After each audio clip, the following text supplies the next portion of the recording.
At some point in the digital age of boss babes, new money, and ambitious rookies, we stopped consulting our village's wisest. Women have been the heartbeat of the world within their respective communities, workforces, and families since the dawn of time. They are the magic makers, the peacemakers, and the ass kickers. Let's celebrate them with the matriarchy party. So hard to make friends as an adult, and Liv has been able to build a highly engaged organic audience using social media and self-taught marketing tools. Liv unites strangers across New York and the country, organizing vibrant events where 99% arrive solo and 100% leave as friends. That's perfection. I love that. Her vision is to bring back IRL connections, create 1 million friendships, and decrease loneliness statistics through her events. I'm not going to be able to get through this bio without adding a tidbit. I always say everybody just wants connection and validation and affirmation in this world. And so this is such a beautiful thing that you're doing here. Liv not only leverages her influence to cultivate connections, but also uses her knowledge of what's culturally relevant to curate events, usually selling out soirees from theme parties to pickleball, self-defense classes to sound baths for hundreds of guests in a matter of minutes. And over 30,000 people are on the wait list. Her goal is to further widen the network and offerings to other cities like LA, Austin, and Miami. Liv has a robust social following with 150K plus followers across her platforms. She's collaborated with a variety of high-profile brands like Anheuser-Busch, Bumble BFF, Macy's, Nestle, Revolve, Goldfish, Halo Top, Lyft, Hudson Yards, DKNY, and more. Always very fun to get your bio read at you. Thanks for being a good sport. Welcome, Liv, to the podcast. Thank you so much, Courtney, for having me. I am so excited to hear more about you too, because you are a rock star. And I know we're already going to have a part two. We haven't even started yet. Yes, 100%. I know this is a fun one. Liv and I have not met up until just mere minutes ago. So I am learning right alongside you all about the cool thing that she is up to. And yeah, I'm like, it's very serendipitous that we met. I'm sure this won't be the last of our chats and hangs. I'm so excited. And thanks for having me on. And anything you want to ask, I'm ready to go deep. Oh, beautiful. Okay. Well, let's dive in. I love to hear it. I always start this thing off with, when we think of a matriarch, we think of a woman who's the head of their family, tribe, or organization.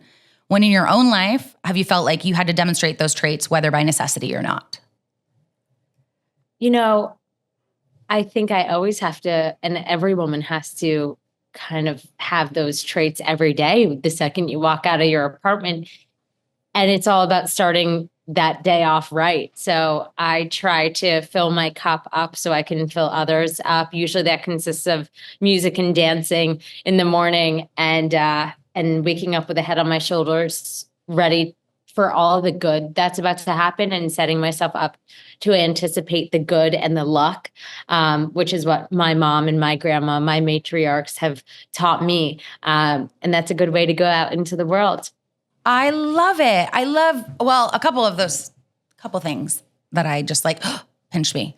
You have to fill your own cup before you're of service to anybody else. And I think that's so hard, especially on days where you're an entrepreneur. You have your hands in a million cookie jars. You're balancing so many things, personally and professionally, I imagine.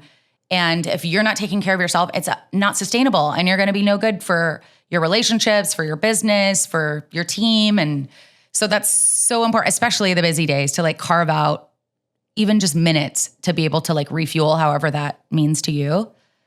And exactly. For me right now, because I host so many events for so many people, and sometimes there are some weeks where I'm hosting 3 events in a week, and there may be 600 people at free coffee and 50 women at girl dinner, and 300 people at hot and mimosas. And so sometimes I find I'm running around like a chicken with its head cut off. And in order to chill, I actually was just diagnosed with an autoimmune disease called psoriatic arthritis. And my left knee flares up every few months. No one can figure out why. So I realized it's probably because I don't take care of myself the way I should. So I encourage everyone listening to make sure you're sleeping. Make sure that you use mouth tape when you're sleeping. Yes.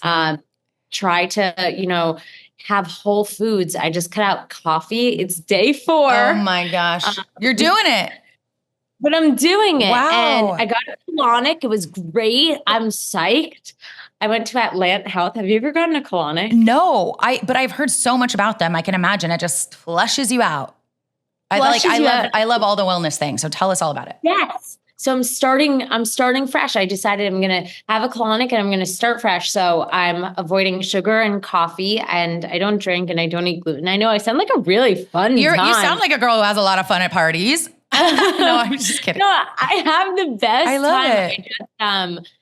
I want to make sure that I can be super energized and feel really good from the inside out. I'm 27 and I feel like it's my time to be the best version of me. Be hot and social, some would say.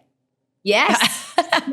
I have not been brave enough to cut out coffee. But I get you, like, if you don't slow down and prioritize your mental and physical health, then the universe does. So, Right. I mean, whatever it is that you need to cut out to feel your best, or add in nutritious foods and supplements and sleeping and water, like, we're all just glorified houseplants, aren't we? Like, we just need some vitamin D and lots of water and rest. And, but that's so important. I guess I obviously read a little bit about Hot and Social, but how long have you been doing it? Like, tell us in your own words, like, what made you start it, other than the, like, wanting to reduce loneliness, which is, that statistic is so sad and mind-boggling. And anyways, talk about a little bit about your company.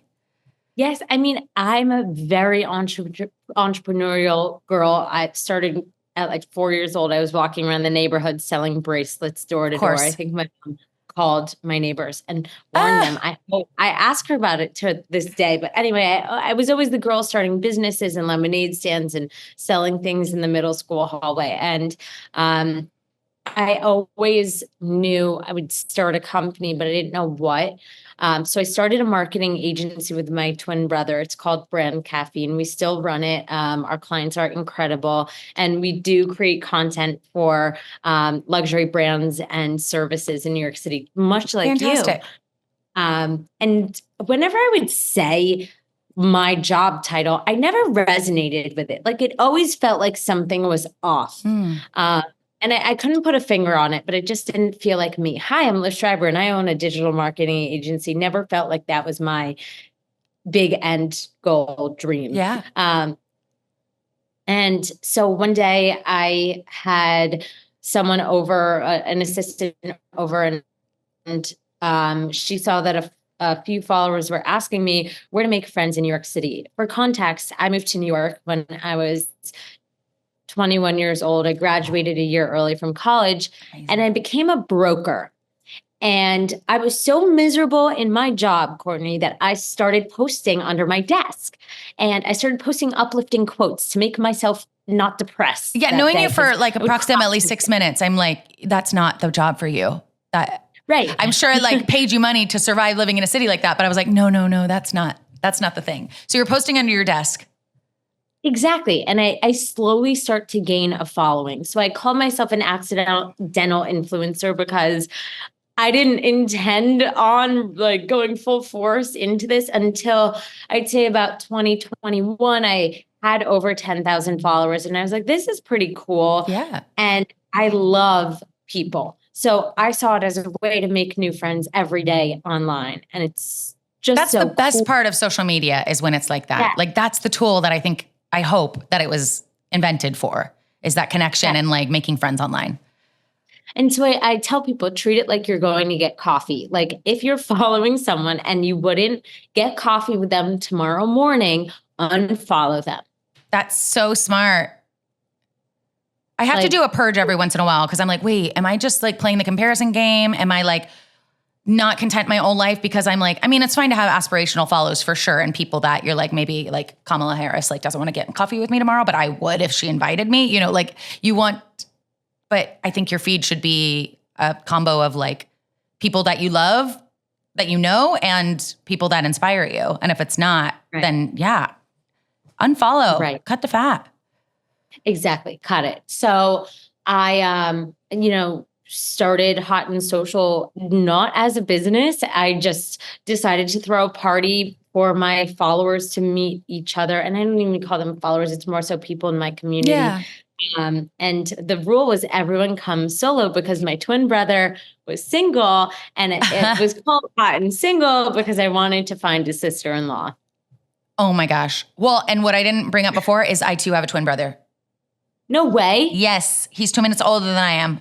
I can't believe it. We don't have a company together, but I was like, of course we're meant to chat today. Fraternal, I imagine. Who's older? Yeah. I'm 17 minutes older. 17 minutes. Oh, your mom. Ugh, that's wild. Yeah. I am a true oldest daughter, even though he is the oldest. But that is so funny. Of course. So did you have any luck finding a sister-in-law that night? I had more success creating friendships, and so I decided to do it again. Yeah. And the party, and I threw party after party after party, and then called it hot and social. And this thing that was totally not intended to be a business for the first time in my life, I had started something not intending for it to be a business. Go figure.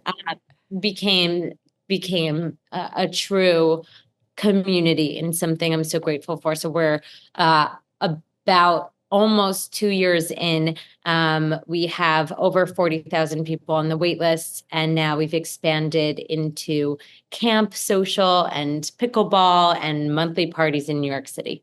And how often, like one-ish month, once a month you have an event is what it sounds like, or more than that? So typically we have free coffee on the first Friday of every month. And then we have pickleball leagues, tennis leagues. We're not membership based. So it's first come, first serve. We have Hot and Mimosas, June 23rd, which is going to be our huge summer bash, Amazing. 11 to 4 on a Sunday. And so it's typically, I'd say every few months we have a party. And Camp Social, is it like adult summer camp? And that's coming up soonish. Cool. It is. Yes. So, and that's in New York too? It's in the Poconos in Pennsylvania. I went to sleepaway camp as a kid, and I just want every girl to get to connect to her childhood self again. We're attached to our bodies. We're fed manipulated images all day long. Yes. And you and I both know we create content. Yeah. You can spice up something in 2 seconds, and everything is fake online. It's all what they want you to see. Right. And it's even hard for us to remind ourselves of that. Imagine being an average consumer not working in social media. Right. It's exhausting and takes such a toll. So I wanted a weekend, ironically, as a quote unquote influencer, where I could throw my phone in the bushes and hang out with a ton of girls from around the world. Oh my gosh. And a true twin thing to do too. I mean, the Parent Trap is, just the North Star of our life. And with the opposite sex twin, you can't parent trap anyone. My little sisters are twins too, and they're fraternal, but they look identical. And like they could switch places when we were little. And I'm like, never got to have that parent trap moment. And I never went to camp. So that sounds so awesome. So I can't believe you have 2 sets of twins in your family. I know, like Noah's Ark, they came 2 by 2, I always say, but it's crazy. It's wild. so awesome. I've never heard of that.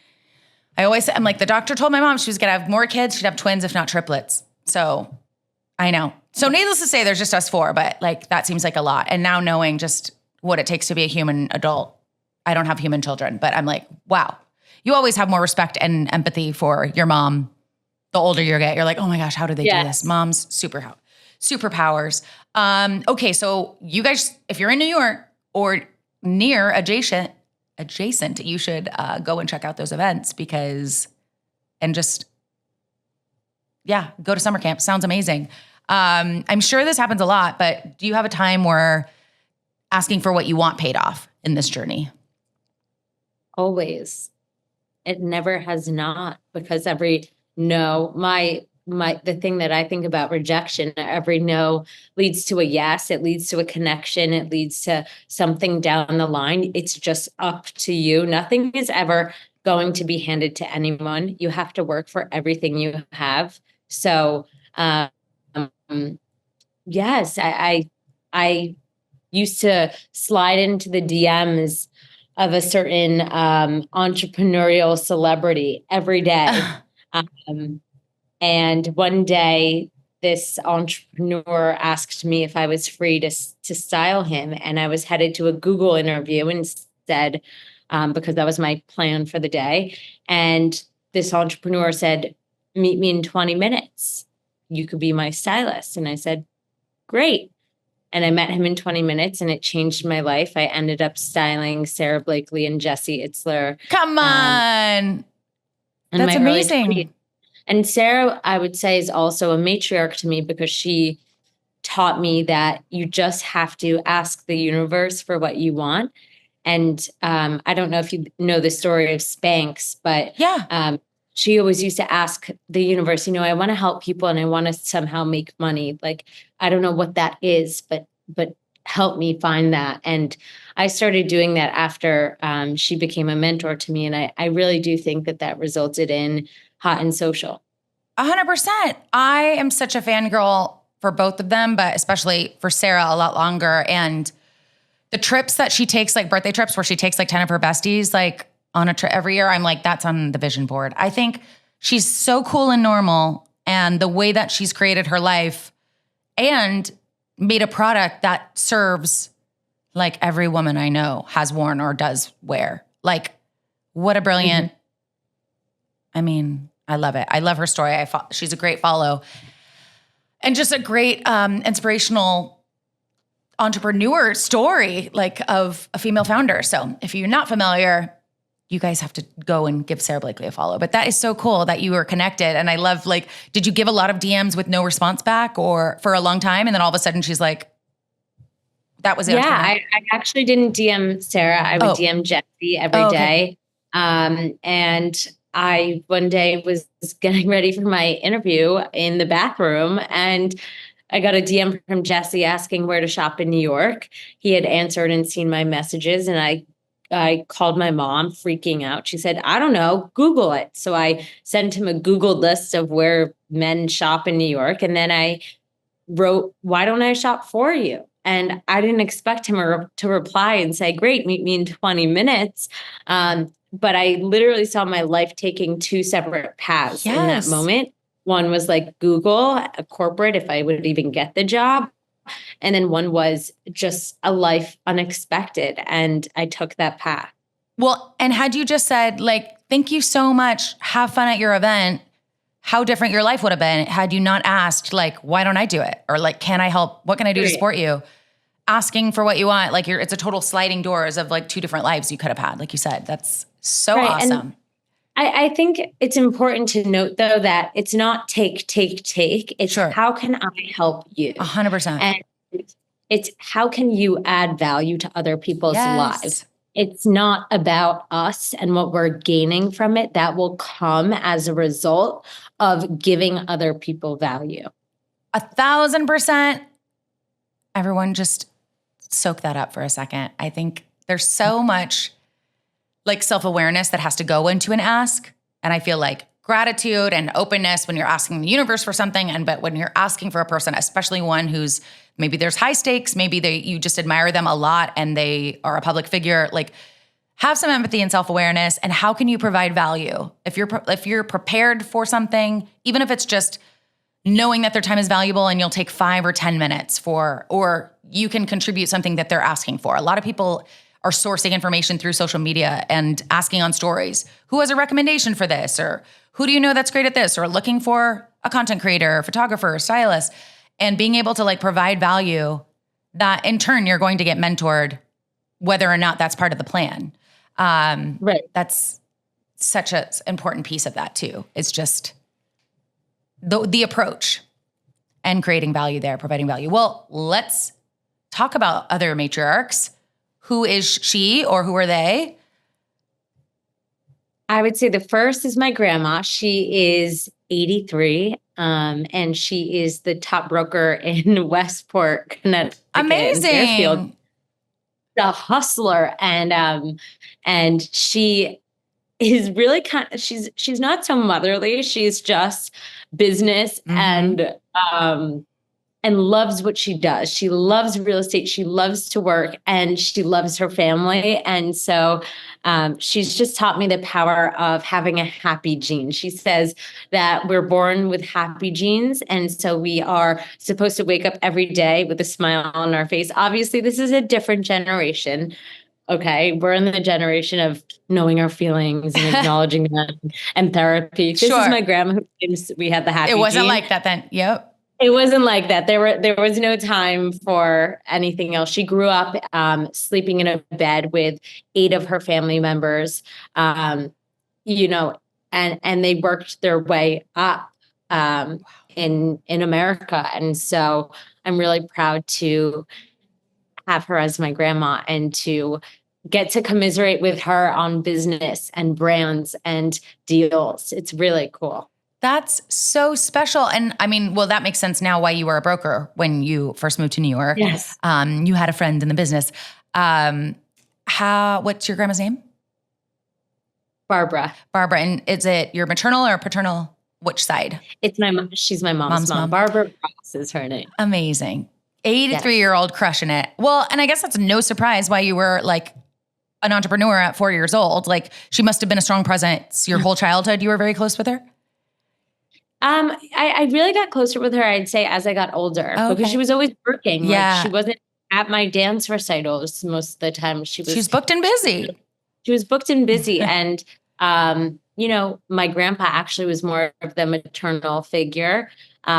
So it's been such an interesting family dynamic, not one that many people have, but I'm so grateful for it. And it's so motivating because I'm like, why am I complaining about going into work? My grandma's working until 2 a.m. Exactly. She doesn't have to, but she loves it. She loves it. Oh my gosh. She's worked her whole life then. Yeah. Wow. And she really taught me the importance. And you said you were a feminist at the beginning of our call. She's really all about being financially secure as a female and having something to your own name and relying on your husband or boyfriend, no matter how amazing these men may be, having something to your own that you can be proud of, whether that's, your home or your work, that's up to you. But I really like that she's encouraged me to be financially smart. 1,000%. And yeah, feminist is not a bad word.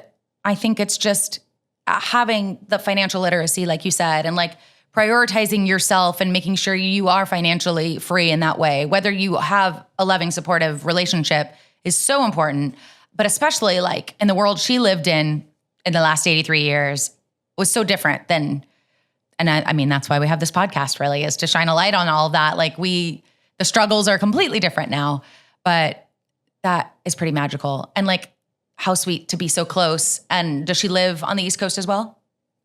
Yes, she's in Connecticut. Oh, okay. Amazing. Oh yeah, you said. So then you get to see her all the time too, I imagine, when she's not so busy working till 2 a.m. Yes, exactly. Do you think real estate was kind of on her horizon when she was young, or did she have like a big dream or goal? No, women weren't really encouraged to have dreams. Right. And so,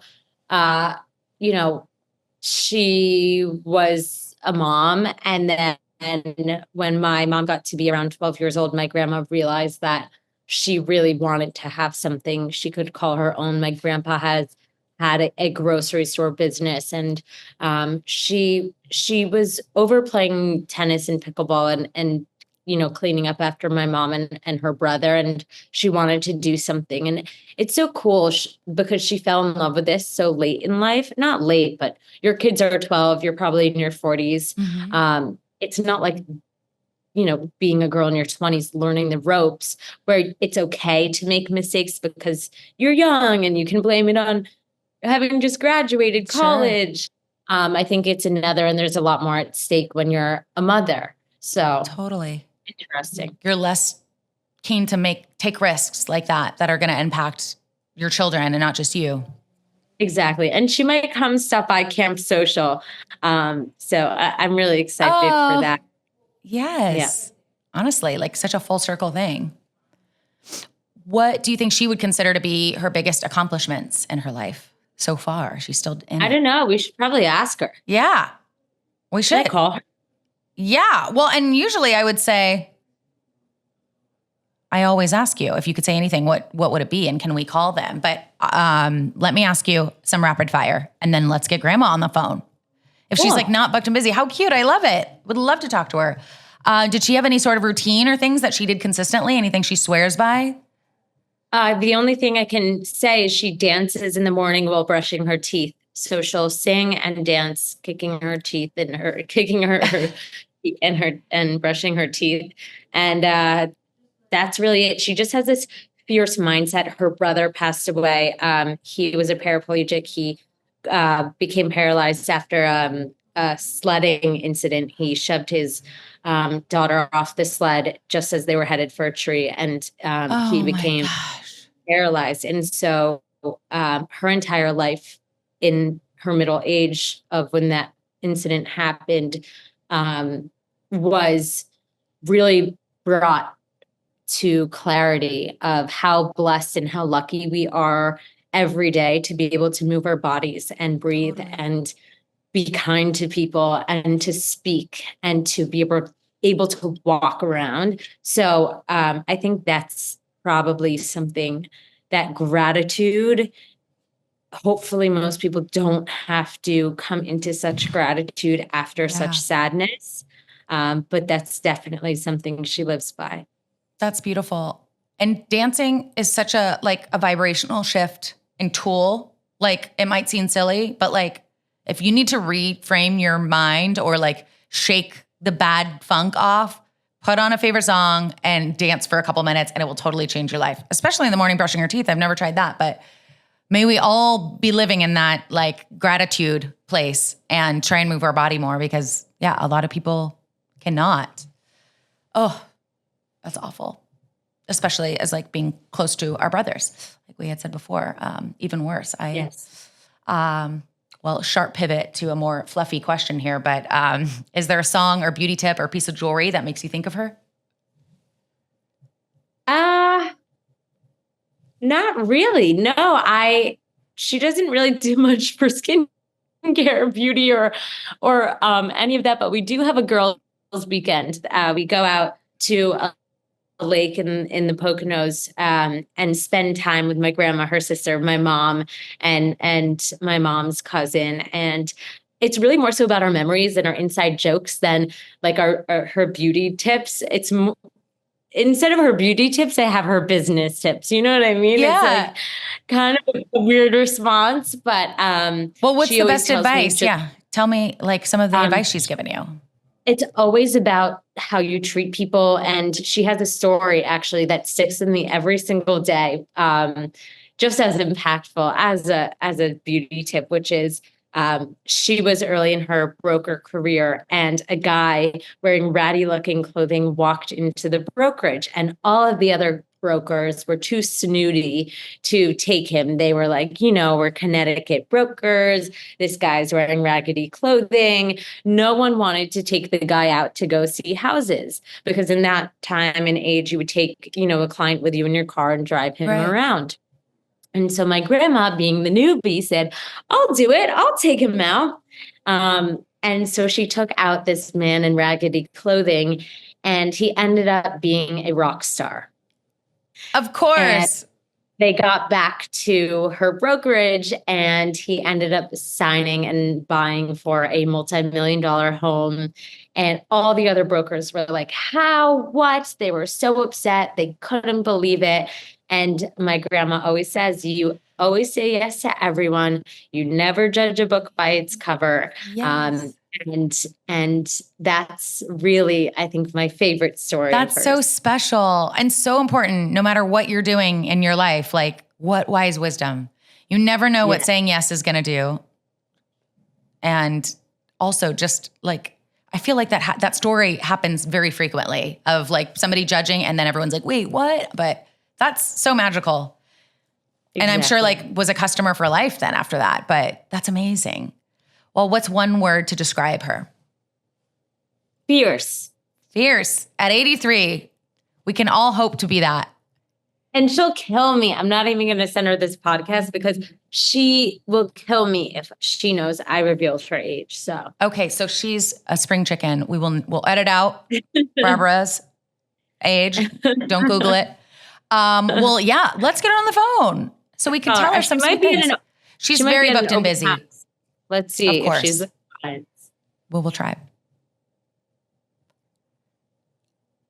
I hope she answers. Hello, Miss Olivia. How are you? Hi, Graham. How are you? I'm talking about you on a podcast. Hi, Grandma Barbara. Say it again. Oh, I said, hi, Grandma Barbara. We're on a podcast and we're talking about you. Oh, my goodness. Well, I'm just looking at this beautiful house in Westport that is on the market for $4,500,000. It's brand new construction and it's lovely and very open and nice. And I had just done an open house, so I ran over to see this because I would like to What a sell gem. it. Yes, I hope you do. Any listeners out there in Connecticut or want to be there? I'm based in Arizona, Barbara, so I'm ready to move and snap up this gem of a home. We have some beautiful houses to sell you. Yes. Well, I always ask my guests if they could say anything to the matriarchs in their lives that have paved the way for them. What would it be? Graham, I was asked who my matriarch is, and I have been talking about you on this podcast. So the one thing I would say to my grandma is she is my biggest inspiration, and she inspires me every day, and she is so cool. Oh, well, thank you. And I love her so much. Oh, isn't that sweet? Well, So you're sweet. pretty special too. So She's- I am going to finish looking at this. You go do your podcast. And if you want to ever come up and see it, I'm happy to show it to you. Beautiful. Thank you for picking up the phone, Grandma. We love you. Okay, bye. Bye. That was the perfect phone call we could have had there. Grandma's hustling and trying to sell.